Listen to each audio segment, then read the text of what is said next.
This is the story of Pritam, যে সারাদিন দোকান সামলানোর পাশাপাশি একজন ডান্সার, আর ডান্সের পাশাপাশি একদিন বড় মডেল হওয়ার স্বপ্ন দেখছে। হাই গাইস, আমি Pritam and welcome to my new mini vlog. হ্যাঁ, গল্পটা আমারই। সকাল থেকে রাত পর্যন্ত দোকান খুলতে আর বন্ধ করতেই দিন কেটে যাচ্ছে। প্র্যাকটিস করার সময়ই বের করতে পারছি না, তাই কাল রাতে 1টা পর্যন্ত এডিট করে ভোর 4টের সময় উঠে পড়েছিলাম প্র্যাকটিসে যাওয়ার জন্য। সকালবেলা ঘুম থেকে ওঠার পর চোখ একদমই খুলছিল না, কিন্তু ওই যে মনে একটা জেদ আছে যে আমাকে কিছু করে দেখাতে হবে। তাই মনে জেদ আর চোখের স্বপ্ন নিয়ে চললাম প্র্যাকটিসে। যখন আমি প্র্যাকটিসে বেরিয়েছিলাম ঘড়ির কাঁটা তখন 4:30।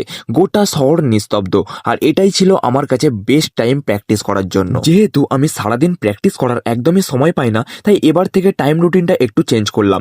এবার থেকে এই সময় করেই আমি ডান্স প্র্যাকটিস করব। আর আমার ডান্সের পাশাপাশি আমার আরও একটা স্বপ্ন আছে, সেটা হলো একদিন খুব বড় একজন মডেল হব। মিডল ক্লাস ফ্যামিলি থেকে বিলং করে সারাদিন একটা দোকান চালানোর পর এই ডান্স, তারপর আবার মডেলিং, এইসব নিয়ে স্বপ্ন দেখা সত্যিই খুব কঠিন, কিন্তু আমি জানি আমি পারবো। সেই জন্যই দিনরাত এক করে নিজের স্বপ্নের জন্য লড়াই করছি। আমার এই ডান্সের পাশাপাশি কারা কারা আমাকে মডেল হতে দেখতে চাও, তারা কিন্তু অবশ্যই আমাকে কমেন্ট বক্সে জানিও। আর আমার এই জার্নিতে আমার সাথে থেকো, আর আমাকে যেরকম ভাবে সবাই ভালোবাসা দিচ্ছ সেরকম ভাবেই ভালোবাসা দিও, কারণ তোমাদের ভালোবাসা আর সাপোর্ট ছাড়া আমি কিছুই নই। তো এটাই ছিল আমার মনের কিছু কথা। আর এইদিকে ডান্স প্র্যাকটিস করতে করতে অন্ধকার থেকে সকাল হয়ে গেছে।